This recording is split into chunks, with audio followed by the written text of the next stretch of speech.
Another great Warzone and Black Ops 6 season is upon us. We have a new POI in Verdansk, new skins and operators, two fantastic new weapons in the LC-10 SMG and the FFAR assault rifle, and ranked play is coming to Rebirth Island, amongst many other things. So whether you are wanting to try your luck in ranked play, or you just want to improve your game, or even just make the game feel a little more comfortable, you're in the right place. Because I'm covering the best controller settings on Warzone and Black Ops 6 right now, starting with the button layout.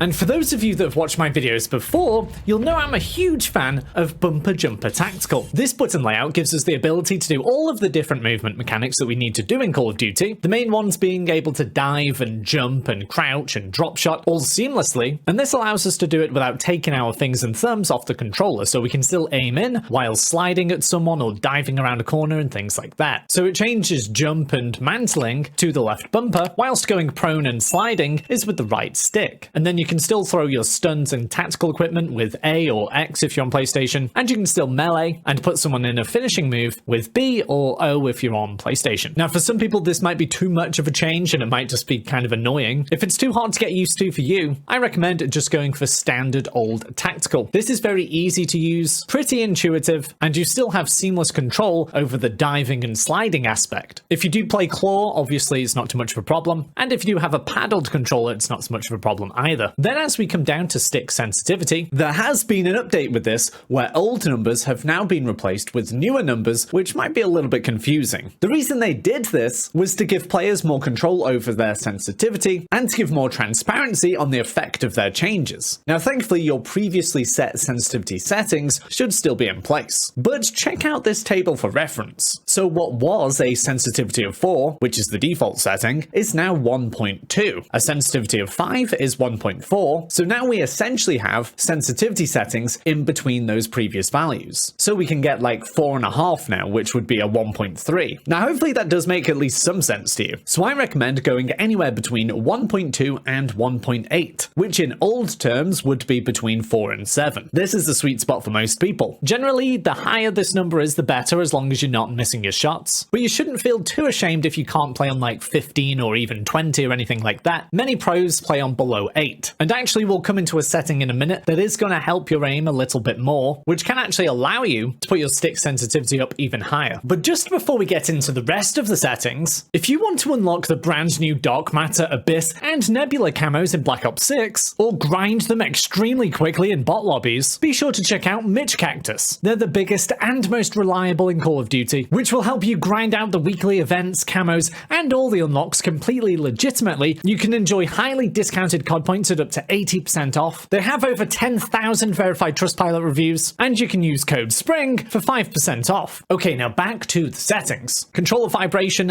it's not a huge deal, but I switch it off. For dead zone inputs, this is where actually a lot of people get confused, and you can make some huge differences here. So with the minimums, whether it's the left stick or right stick or even the triggers, we want these as low as possible, as essentially this gives us the best response time possible. So we only have to move our stick a little bit, and we're starting to get movement on the screen. Now the only issue is with the sticks, if we do put it on 0, you can get stick drift, so where you're not actually touching your controller and yet your aim is still moving around. Obviously that's not going to be useful, especially when it comes to your aiming. So that's why mine are on 3 and 3 here. That's kind of my sweet spot, so the stick drift is stopped. If you put it on 3 and it's still happening, just put it up a little bit more until it stops. And actually you do have this test function these days, which is very helpful indeed. You don't have to hop into a game and then hop back out and all that kind of thing. Then for the left stick maximum, I recommend putting this down to 70. By doing this, we can get into a full sprint with our left stick even quicker than usual. So instead of going to the full rotation forward 100% to go into that full sprint, actually only 70% of the way is going to do that for us. For the right stick max, I think that's absolutely fine. And then the triggers, put these down to 0. We want super responsive aiming and shooting. Now as we come across to aiming, we have sensitivity multiplier. Now this is what I was talking about just a moment ago, where we can have a big improvement in our aim and actually run our stick sensitivity a little bit higher. That's because I recommend changing your ADS sensitivity multiplier to 0.85. This makes it so when we aim in, our sensitivity is just that little bit lower, making it easier to track opponents and hit our shots. But when we come out of ADS, we've still got that high sensitivity to swing around the map. For aiming advanced settings, we want our ADS sensitivity transition timing on instant, and we want our aim response curve type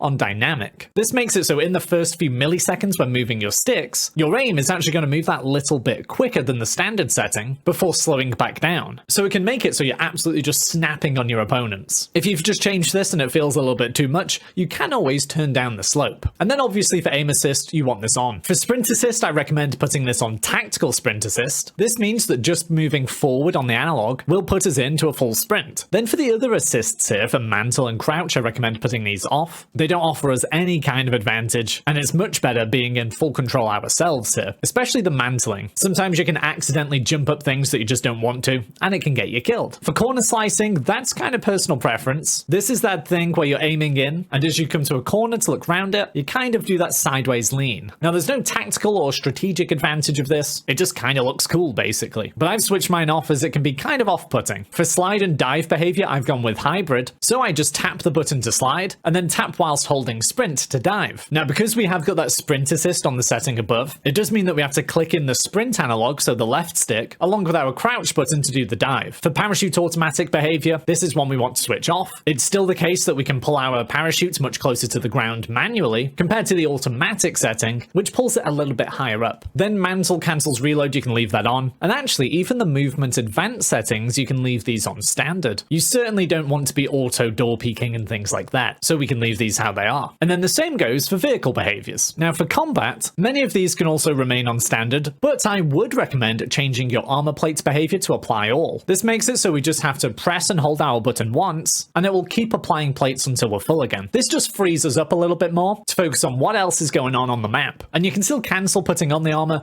just by clicking the armor button once more. Again, these couple of settings are just fine on the standard, but for combat advanced settings, we do want to put our weapon mount exit on instant, and then interact and reload behavior on prioritize interact. If you are new, that's going to be one of the absolute key settings to get you moving around the map much quicker. So you just have to tap the button every single time to either open a door, open a chest, pick up a weapon, etc. For sprint cancels reload, I recommend switching this off. Because we've just put the settings on to go into our tactical sprint as quickly as possible, we don't want to be touching left on our analog a little bit and then it just constantly cancels the reload. That's going to be really annoying. In fact, you want to be killing people and then reloading as you're sprinting off somewhere. To cancel a reload, really you want to just YY, and that just refers to change your weapon and then change it straight back. So whatever button you have for switching to your pistol, just double click that and you stop reloading. So they're all the best controller settings right now. If you do want to improve the rest of your settings too, then head over to these videos where I cover the best graphics and audio settings for this season as well.